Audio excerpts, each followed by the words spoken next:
가야 할 때 가지 않으면 가려 할 때는 갈 수가 없다. 미국 영화감독 로저 도널드슨의 말입니다. 무라카미 하루키는 세계적인 소설가인 동시에 성실한 마라토너입니다. 매일 신발끈을 묶고 거리로 나섰죠. 매년 풀코스를 완주함으로써 마라토너로서의 일정한 리듬을 유지하고 있습니다. 그는 달리기를 말할 때 내가 하고 싶은 이야기에서 풀코스 참가를 위한 준비 과정을 언급한 적이 있습니다. 매일 10km의 조깅, 한 달에 약 300km의 거리, 그 정도의 훈련량으로 피치를 끌어올려 두지 않으면 42.195km의 거리를 완주할 수가 없습니다. 사람의 몸은 어느 정도 기계와 같아서 한순간 딱 마음을 먹는다고 풀코스를 달릴 수 있는 것이 아닙니다. 그러다가는 끝내 다리가 무거워져 반드시 걸음을 멈추게 됩니다. 부상은 차치하고라도 말이죠. 그렇다고 매일 아침 신발끈을 묶는 일이 즐겁냐 하면 절대로 그런 건 아닙니다. 해야 하니까 하는 것뿐입니다. 매일 10km를 달려두지 않는 사람은 경기 당일에 풀코스를 달릴 수가 없습니다. 하루키는 달리기가 삶의 은유라고 했습니다. 우리 삶도 마찬가지입니다. 매일 해야 할 일을 하지 않으면 언젠가 하고자 할 때 할 수가 없습니다. 삶은 그토록 정직합니다. 하루키에게 달리기가 삶의 은유라면 우리에게는 공부가 삶의 은유가 아닐까요? 해야 할 때 하지 않으면 언젠가 하고 싶어질 때 할 수가 없습니다. 365 공비타민 우리 삶의 은유는 무엇인가의 한 대목으로 시작합니다.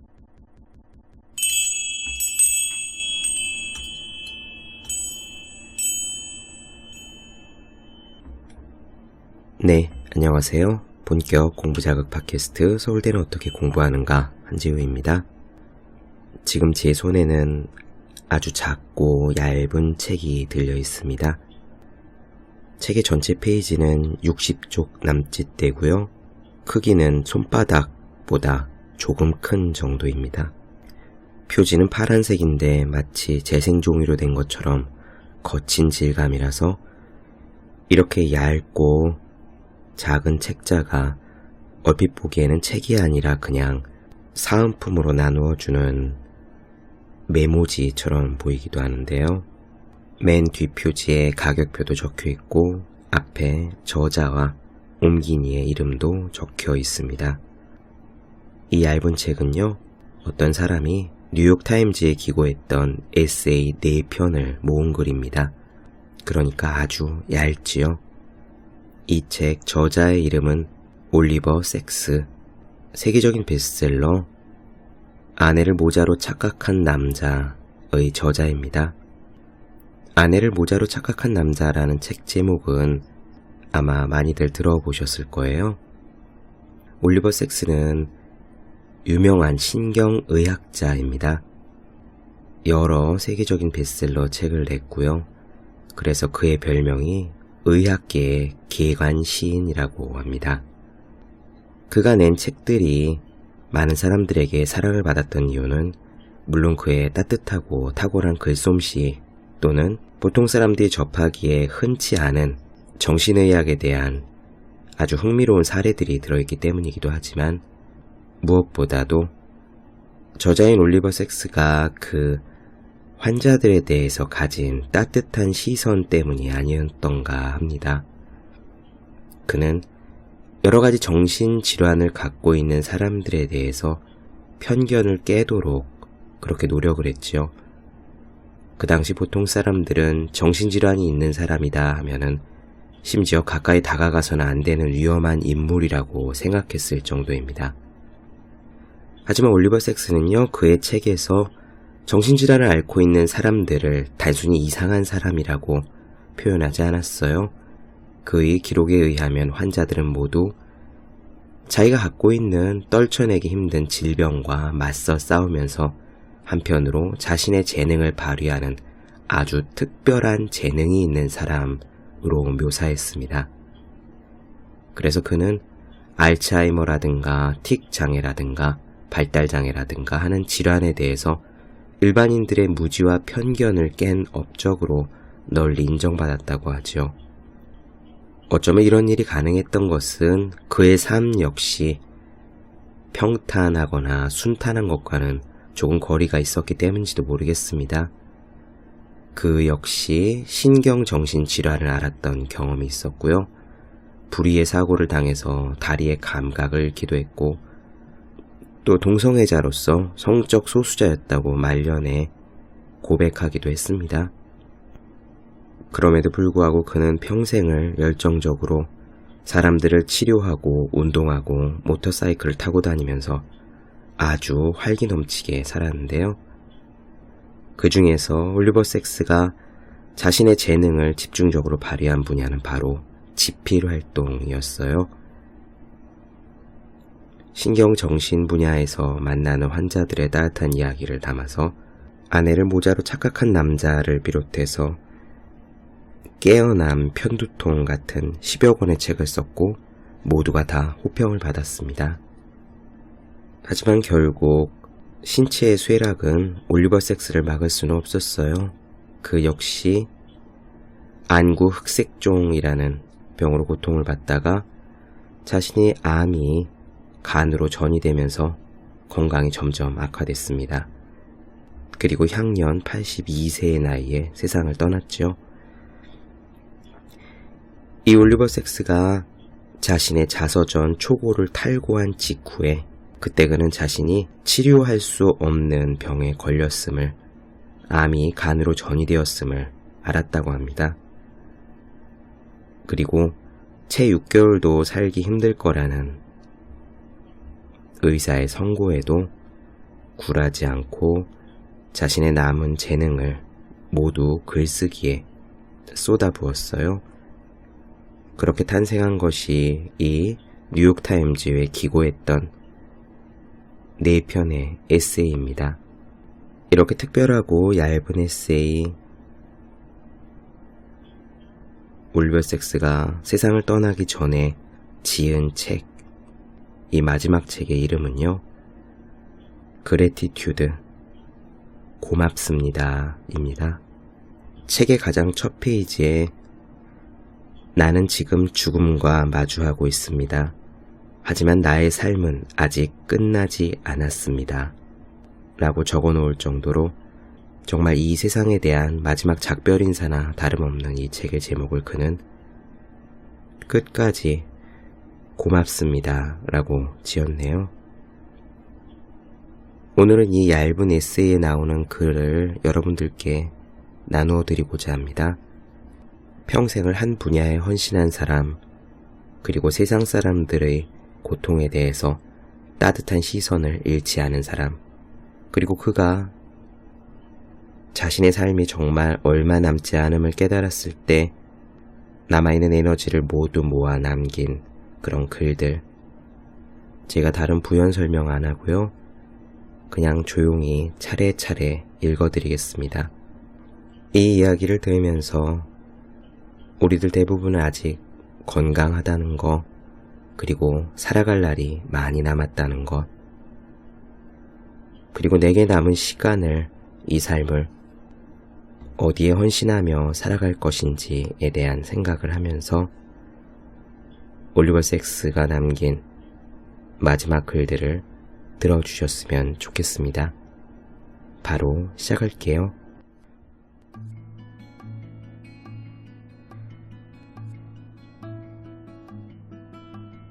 먼저 이 책의 편집자들의 인사로 시작하겠습니다. 삶의 마지막 2년 동안 쓴 에세이 4편을 묶은 이 책에서 올리버 섹스는 나이 든다는 것과 질병, 그리고 죽음을 놀랍도록 우아하고 또렷하게 응시한다. 첫 번째 에세이 수우는 그가 2013년 7월 80살 생일을 며칠 앞두고 한달음에 써내려간 글로써 노년만이 가지는 즐거움을 이야기하면서도 육체와 정신의 쇠약이 따를 수 있다는 사실도 모른 척 지나치지는 않는다. 18개월 뒤 자서전 온 더 무브의 최종 원고를 마무리한 올리버 섹스는 그제야 2005년에 진단받았던 희귀병 안구 흑색종이 간으로 전이됐다는 사실을 알게 되었다. 이러한 종류의 암에는 선택할 수 있는 치료법이 얼마 되지 않았고 의사들은 그가 살 수 있는 날이 6개월밖에 안 될지 모른다고 조심스럽게 예측했다. 그는 그 후 며칠 동안 나의 생애라는 글을 쓰며 좋은 삶을 살았던 것에 대해 한없이 감사하는 마음을 드러냈다. 그렇지만 그 글을 즉시 발표하는 것은 망설였다. 너무 이르지 않을까? 불치병에 걸렸다는 소식을 정말로 남들에게 공개하고 싶은 걸까? 그로부터 한 달 뒤 올리버 섹스는 몇 달이 남아 삶을 더 연장할 수 있는 치료를 받기로 결정했고 말 그대로 수술실로 들어가는 도중에 우리에게 그 글을 뉴욕타임즈에 보내달라고 부탁했다. 뉴욕타임즈는 바로 이튿날 글을 실었다. 나의 생애에 쏟아진 많은 독자의 공감 어린 반응은 그를 어마어마하게 기쁘게 했다. 2015년 5월과 6월 그리고 7월 초 그는 상대적으로 건강이 괜찮은 상태였다. 올리버 섹스는 글을 쓰고 수영을 하고 피아노를 치고 여행을 즐겼다. 8월에는 그의 건강이 빠르게 나빠졌다. 그러나 그는 마지막의 에너지를 글쓰기에 바쳤다. 마지막 글이 발표되고 2주일이 지난 2015년 8월 30일 올리버 섹스는 숨을 거두었다. 첫 번째 에세이 수은. 간밤에 수은에 관한 꿈을 꾸었다. 거대하고 반들거리는 수은 덩어리들이 오르락 내리락 하는 꿈이었다. 수은은 80번 원소이고 이 꿈은 오는 화요일에 내가 80살이 된다는 사실을 일깨웠다. 내게 원소와 생일은 늘 하나로 얽혀 있었다. 어릴 때부터 내가 원자 번호를 처음 알게 되었을 때부터 그랬다. 11살 때 나는 나트륨이야 라고 말했고 나트륨은 11번 원소이기 때문이다. 79살인 지금 나는 금이다. 몇 년 전 내가 친구에게 80살 생일 선물로 수은이 든 병을 주었더니 물론 새지도 않고 깨지지도 않는 특수한 병이었는데 그 친구는 별 희한한 걸 준다는 표정을 지었지만 나중에 내게 멋진 편지를 보내어 이런 농담을 전했다. 건강을 위해서 매일 아침 조금씩 먹고 있다네. 그랬던 내가 80살이라니 도무지 믿기지 않는다. 가끔은 인생이 이제야 시작될 것 같은 기분이 들지만 이내 사실은 거의 끝나가고 있다는 깨달음이 뒤따른다. 내 어머니는 18 형제 자매 중 16번째였다. 나는 어머니의 4 아들 가운데 막내였고 외가의 하고 많은 사촌들 중에서도 거의 막내였다. 고등학교에서도 늘 반에서 가장 어린 축에 들었다. 그래서 나는 내가 항상 제일 어린 사람이라는 기분을 간직한 채로 살았다. 지금은 비록 내가 아는 사람들 중에서 거의 최고로 늙은 축에 속하지만 말이다. 나는 41살에 내가 딱 죽을 줄 알았다. 혼자 산을 오르다가 심하게 추락해서 다리가 부러진 때가 있었다. 나는 스스로 할 수 있는 만큼 다리에 부목을 댄 뒤 팔로 몸을 떠받치면서 꿈지럭꿈지럭 산을 기어내려가기 시작했다. 이어진 기나긴 시간 동안 내 머릿속에는 온갖 기억이 엄습했다. 좋은 기억도 있고 나쁜 기억도 있었지만 대부분 감사하고 싶은 기억들이었다. 내가 남들로부터 받은 것에 대한 감사, 그리고 내가 조금쯤이라도 돌려줄 수 있었다는 데 대한 감사. 80살이 다 되어 내과적인 질병과 외과적 문제까지 잔뜩 껴안고는 있어도 거동을 못할 만한 불편은 하나도 없는 지금 나는 내가 살아있어서 다행이라는 기분이 든다. 날씨가 완벽한 날에는 가끔 안 죽고 살아있다는 게 기뻐라는 말도 튀어나온다. 나는 많은 것을 경험한 것이 물론 멋진 경험도, 끔찍한 경험도 포함해서 말이다. 감사하고 책 10권을 쓴 것, 친구와 동료와 독자들로부터 셀 수 없이 많은 편지를 받은 것, 너데니얼 호손이 말했듯이 세상과의 교제를 즐길 수 있었다는 사실이 나는 그저 감사하다. 아쉬운 점은 내가 너무 많은 시간을 낭비했다는, 그리고 지금도 낭비하고 있다는 사실이다. 80살이 되고서도 20살 때와 마찬가지로 지독하게 수줍음을 탄다는 것도 아쉽다. 모국어 외에는 다른 언어를 할 줄 모른다는 게 아쉽고, 응당 그랬어야 하건만 다른 문화들을 좀 더 폭넓게 여행하고 경험하지 않았다는 점도 아쉽다. 이제 삶을 마무리하기 위해 노력해야 한다는 기분이 든다. 삶을 마무리한다 라는 말이 정확히 무슨 뜻이든지 말이다.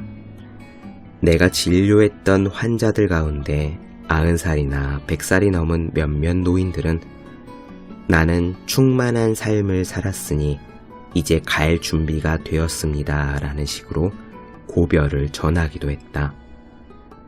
어떤 사람들에게는 이것이 천국행을 의미한다. 어째서인지는 몰라도 지옥행은 절대 아니고 늘 천국이다. 나로 말하자면 내가 사후에도 존재하리라는 믿음이, 혹은 그러기를 바라는 마음이 전혀 없다. 그저 나는 친구들의 기억 속에서 살아남길 바라고, 내가 죽은 후에도 내 몇몇 책들이 사람들에게 말을 건네주기를 바랄 뿐이다. 시인 오드는 늘 자신은 80살까지 살다가 그때가 되면 꺼질 거라고 말하곤 했다. 하지만 그는 67살까지밖에 못 살았다. 오든이 죽은 지 40년이 흘렀지만 나는 아직도 꿈에서 종종 그를 본다. 그리고 부모님을 만나고 예전에 만났었던 환자들을 꿈에서 다시 만난다. 그들은 모두 다들 죽은 지 오래되었지만 내 삶에서 내가 사랑했고 내게 중요했던 사람들이다. 사람이 80살쯤 되면 치매와 뇌졸중의 유령이 주변에 어른거리게 마련이다. 또래 중에 3분의 1은 벌써 죽었고, 그보다 더 많은 사람들은 정신적으로나 육체적으로 심한 손상을 겪은 나머지 최소한의 존재라는 비극적 상태에 갇힌 채 살아간다. 사람이 80살이 되면 쇠퇴의 징후가 너무도 뚜렷하게 드러난다. 반응이 살짝 느려지고 이름들이 자주 가물가물하고 에너지를 아껴 써야 한다. 그럼에도 불구하고 나는 여전히 자주 에너지와 생명력이 넘치는 것 같고 늙었다는 기분은 전혀 들지 않는다. 어쩌면 운이 좋다면 몇 년 더 그럭저럭 건강을 유지하면서 프로이트가 삶에서 제일 중요한 2가지라고 말했던 일과 사랑을 계속해 나갈 자유를 누릴 수 있을 것이다. 마침내 갈 때가 되면 프랜시스 크릭, DNA 구조를 알아냈던 저 크릭이 그랬던 것처럼 마지막 순간까지도 나는 일하다가 갔으면 좋겠다. 크릭은 대장암이 재발했다는 소식을 듣고도 처음에는 아무 말도 안 했다. 그냥 1분쯤 먼 곳을 바라보다가 곧장 원래 몰두하던 생각으로 돌아갔다. 몇 주 뒤에 사람들이 그에게 진단 결과가 어떻게 나왔느냐고 물으면서 들볶자 크릭은 그저 무엇이든 시작이 있으면 끝이 있지 라고 말했다. 그는 가장 창조적인 작업에 여전히 깊이 몰입한 채로 88살에 죽었다. 94살에 돌아가신 아버지는 80대가 인생에서 가장 즐거운 시절 중 하나였다고 얘기하곤 했다. 나도 슬슬 똑같이 느끼기 시작하는데 아버지는 나이가 들수록 자신의 정신과 시야가 위축되기는커녕 넓어진다고 느꼈다. 80살이 된 사람은 긴 인생을 경험한 것이다. 자신의 인생뿐 아니라 남들의 인생도 경험했다. 승리와 비극을 호황과 불황을, 혁명과 전쟁을, 위대한 성취와 깊은 모호함을 목격했다.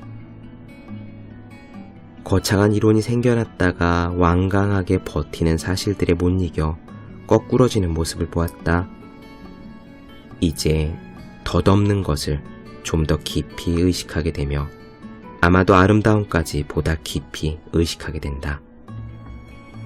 사람이 80살이 되면 이전의 나이에서는 가질 수 없었던 장기적인 시각과 자기 자신이 역사를 몸소 살아냈다는 생생한 감각을 갖게 된다. 나는 이제 한 세기라는 시간이 도대체 어떤 시간인지를 상상할 수 있고 몸으로 느낄 수가 있는데 이것은 40살이나 60살에는 할 수 없었던 일이다. 나는 노년을 차츰 암울해지는 시간, 어떻게든 견디면서 그 속에서 최선을 다해야 하는 시간으로만 보지 않는다. 노년은 여유와 자유의 시간이다. 이전에 억지스러웠던 다급한 마음에서 벗어나 무엇이든 내가 원하는 것을 마음껏 탐구하고 평생 겪은 생각과 감정을 하나로 묶을 수 있는 시간이다. 그래서 나는 80살이 되는 것이 기대된다.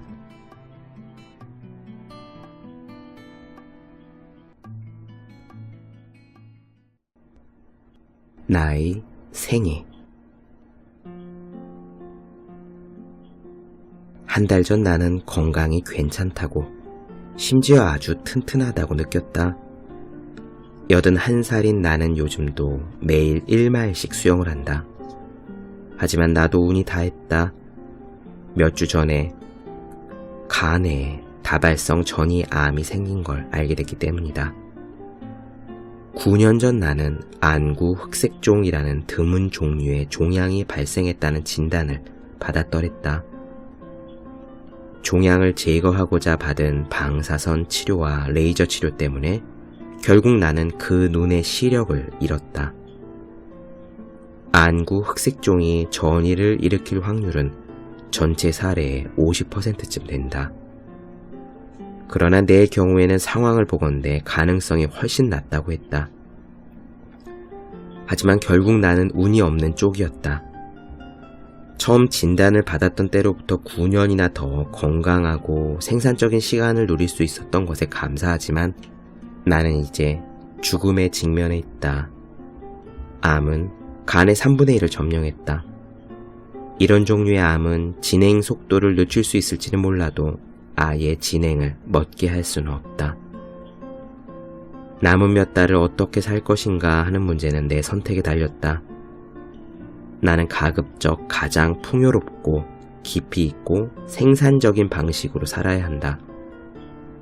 내가 좋아하는 철학자 가운데 한 사람인 데이비드 휴메 말이 격려가 되는데 그는 65살에 자신이 곧 병으로 죽을 것이라는 사실을 알고는 1776년 4월의 어느 날 하루 만에 짧은 자서전을 쓴 뒤 그 글에 나의 생애라는 제목을 붙였다.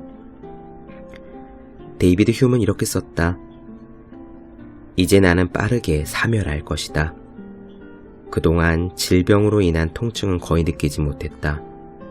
그보다 더 이상한 사실은 육신이 병약해지는데도 나의 기상은 한순간도 수그러들지 않았다는 점이다.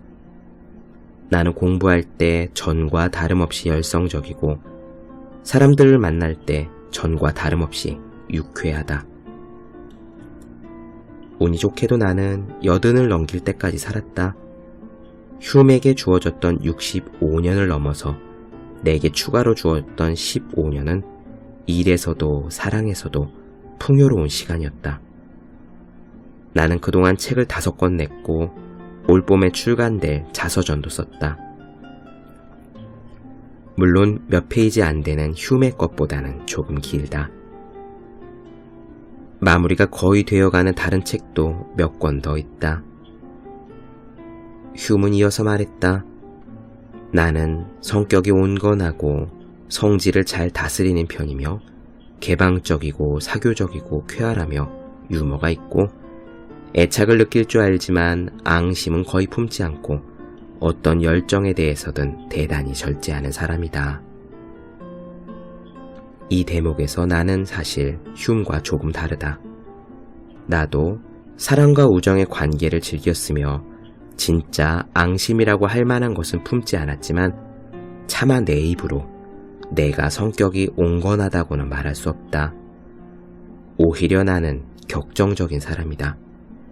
격렬하게 열광하고 어떤 열정에 대해서든 극단적으로 무절제한 사람인 편이다. 그러나 휴메 에세이에서 발견한 다음 문장만큼은 내게도 정말 합당한 대목으로 느껴진다. 지금 나는 과거 어느 때보다도 삶에 초연하다라고. 지난 며칠 동안 나는 내 삶을 마치 높은 곳에서 내려다보는 것처럼 일종의 풍경처럼 바라보게 되었다. 그리고 삶의 모든 부분들이 하나로 이어져 있다는 느낌을 더욱 절실히 받게 되었다. 그렇다고 해서 이제 내 삶에는 더 볼 일이 없다는 말은 아니다. 오히려 나는 살아있다는 감각을 더없이 강렬하게 느끼고 있다. 남은 시간 동안 우정을 더욱 다지고 사랑하는 사람들에게 작별 인사를 하고 글을 좀 더 쓰고 그럴 힘이 있다면 여행도 하고 새로운 수준의 이해와 통찰을 얻기를 희망하고 기대한다. 그러려면 나는 대담해야 하고 분명해야 하고 솔직해야 할 것이다. 세상과의 계산을 제대로 청산해야 할 것이다. 그러나 내게는 더불어 약간의 재미를 누릴 시간도 그리고 바보짓을 할 시간도 조금쯤은 있을 것이다. 갑자기 초점과 시각이 명료해진 것을 느낀다. 꼭 필요하지 않은 것에 내줄 시간이 나에게는 이제 없다. 나 자신, 나의 일, 내 친구들에게 더욱 집중해야 한다. 더는 매일 밤 뉴스 아워를 시청하지 않을 것이다. 더는 정치나 지구온난화와 관련된 논쟁에 신경 쓰지 않을 것이다. 이것은 무관심이 아니라 초연함이다. 나는 중동 문제, 지구온난화, 증대하는 불평등에 대해 여전히 관심이 깊지만 이런 것은 이제 나의 몫이 아니다. 이런 것은 미래에 속한 일이다. 그래서 나는 재능 있는 청년들을 만나면 흐뭇하다. 그들이 내 암을 생체 검사하고 암이라고 나를 진단한 사람들일지라도 나는 그들을 보며 미래가 든든하다고 느낀다. 나는 지난 10년 동안 또래들의 죽음을 점점 더 많이 의식해왔다. 내 세대가 퇴장하고 있다고 느꼈다. 죽음 하나하나가 내게는 갑작스러운 분리처럼 내 일부가 뜯겨 나가는 것처럼 느껴졌다. 우리가 다 사라지면 우리 같은 사람들은 더는 없을 것이다. 하기야 어떤 사람이라도 그와 같은 사람은 둘이 없는 법이다. 죽은 사람들은 다른 사람들로 대체될 수는 없다. 그들이 남긴 빈자리는 채워지지 않는다. 왜냐하면 저마다 독특한 개인으로 존재하고 자기만의 길을 찾고 자기만의 삶을 살고 자기만의 죽음을 죽는 것이 우리 모든 인간들에게 주어진 유전적, 신경학적 운명이기 때문이다. 그래서 나는 두렵지 않은 척 하지는 않겠다. 하지만 내가 무엇보다 강하게 느끼는 감정은 고마움이다. 나는 사랑했고 사랑받았다. 남들에게 많은 것을 받았고 나도 조금쯤은 돌려주었다. 나는 읽고 여행하고 생각하고 썼다. 세상과의 교제를 즐겼다. 특히 작가들과 독자들과의 특별한 교제를 즐겼다. 무엇보다 나는 이 아름다운 행성에서 지각 있는 존재이자 생각하는 동물로 살았다. 그것은 그 자체만으로도 엄청난 특권이자 모험이었다.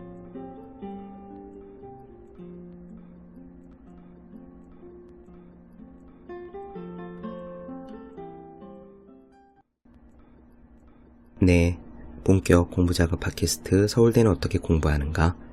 오늘은 올리버 섹스가 이 세상의 마지막에 남긴 에세이 고맙습니다에 나오는 글 2편을 나누어 드렸습니다. 저도 구해놓기만 하고 게으름으로 읽지 않았던 책 아내를 모자로 착각한 남자를 꺼내서 읽어보아야겠네요. 올리버 섹스가 죽음을 코앞에 맞닥뜨린 채로도 두렵지만 이 순간 가장 깊게 느끼는 감정은 고마움이다 라고 이야기한 그 대목이 너무나 와닿습니다. 우리는 모두 저마다 독특한 개인으로 존재하고 자신만의 길을 가고 자신만의 삶을 살고 그리고 우리들 자신만의 죽음을 죽어야 하겠지요. 하지만 무엇보다 먼 훗날 그 순간 세상에 대해 느끼는 감정이 다른 어떤 것보다도 고마움이 되었으면 좋겠습니다. 마지막까지 고마움을 전하며 감동을 준 올리버 섹스에게 저 역시 깊은 감사를 느낍니다. 오늘은 여기까지 할게요. 저는 다음 시간에 뵙겠습니다. 여러분 모두 즐겁고 행복하게 그리고 살아있다는 것을 느끼며 열심히 공부하시기 바랍니다. 저도 열심히 하겠습니다.